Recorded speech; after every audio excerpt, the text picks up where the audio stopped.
మంచివారికి ఎప్పుడూ కష్టాలే వస్తాయా? చెడు చేసేవారు హాయిగా ఎలా ఉంటున్నారు? మనకు తెలియకుండా మనం చేసే చిన్న తప్పు మన జీవితాన్ని ఎలా మారుస్తుంది? వీటినన్నిటికీ సమాధానం ఒకటే: కర్మ. మీరు విసిరిన బంతి గోడకు తగిలి తిరిగి మీ దగ్గరికే వచ్చినట్టు. మీరు చేసే ప్రతి పని, అది మంచైనా చెడైనా, ఏదో ఒక రూపంలో మిమ్మల్ని వెతుక్కుంటూ వస్తుంది. నమస్కారం.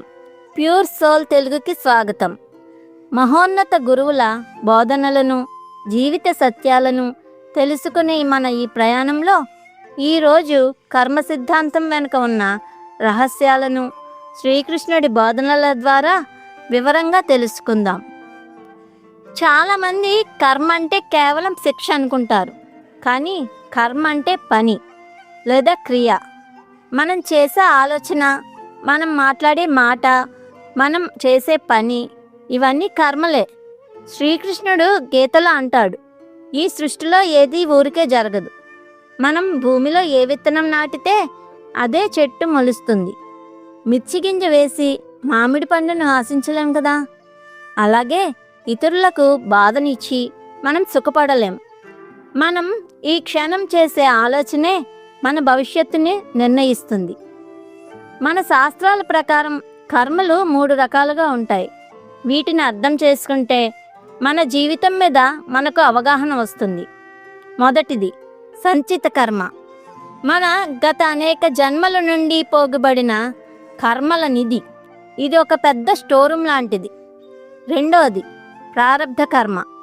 ఆ నిధిలో నుండి మనం ఈ జన్మలో అనుభవించడానికి తెచ్చుకున్న భాగం. అందుకే కొంతమంది ధనికులుగా, మరికొందరు పేదవారిగా పుడతారు. దీన్ని మనం మార్చలేం, అనుభవించి తీరాలి. మూడవది ఆగామి కర్మ. ఇది చాలా ముఖ్యం. ఇప్పుడు మనం చేస్తున్న పనులు గతాన్ని మార్చలేకపోయినా ఈరోజు మనం చేసే ఆగామి కర్మతో మన భవిష్యత్తును ఖచ్చితంగా మార్చవచ్చు. చాలామందికి వచ్చే సందేహం, నేను ఎవరికి కీడు చేయలేదు, మరి నాకే ఎందుకు ఈ కష్టాలు? దీనికి సమాధానం: ఒక రైతు ఈరోజు పంట పండించకపోవచ్చు, కానీ గతంలో తను వేసిన విత్తనాలు ఇప్పుడు కోతకు వచ్చి ఉండవచ్చు. అలాగే మనం గతంలో చేసిన పనుల ఫలితం ఇప్పుడు అనుభవిస్తున్నాం. కృష్ణుడు అంటాడు, నీ కష్టాన్ని ధైర్యంగా ఎదుర్కో, ఎందుకంటే అది నీ పాత అప్పును తీర్చేస్తుంది. ఆ అప్పు తీరిపోగానే నీకు మళ్ళీ సుఖం వస్తుంది. కర్మ నుండి ఎవరు తప్పించుకోలేరు. సాక్షాత్తు దేవుడు మానవ రూపంలో వచ్చినా కర్మను అనుభవించాల్సిందే. కానీ ఒక చిన్న ఉపాయం ఉంది. మనం దైవ చింతనలో ఉన్నప్పుడు, మంచి పనులు చేస్తున్నప్పుడు వచ్చే కష్టాల తీవ్రతను తగ్గుతుంది. వర్షం పడటం కర్మ అయితే గొడుగు పట్టుకోవడం భక్తి మరియు మంచి ప్రవర్తన. భక్తి అనే గొడుగు ఉంటే కర్మ అనే వర్షం మిమ్మల్ని తడపలేదు. కేవలం చినుకులు మాత్రమే తగులుతాయి. కాబట్టి మిత్రులారా, ఇతరులకు సాయం చెయ్యకపోయినా పర్వాలేదు, కానీ ఎవరికీ కీడు చెయ్యకండి.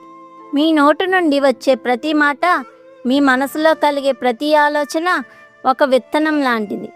రేపు మీరు కొయ్యబోయే పంట ఈరోజు మీరు నాటే విత్తనాల మీద ఆధారపడి ఉంటుంది. ఈరోజు ఒక మంచి పనితో మీ కొత్త ప్రయాణాన్ని మొదలు పెట్టండి. ఈ వీడియో మీకు నచ్చితే లైక్ చేయండి. కర్మ గురించి మీ అభిప్రాయాన్ని కామెంట్ చేయండి. మరిన్ని ఆధ్యాత్మిక పాఠాల కోసం ప్యూర్ సోల్ తెలుగుకి సబ్స్క్రైబ్ చేసుకోండి. లోకా సమస్త సుఖినో భవంతు. సర్వం శ్రీకృష్ణార్పణమస్తు.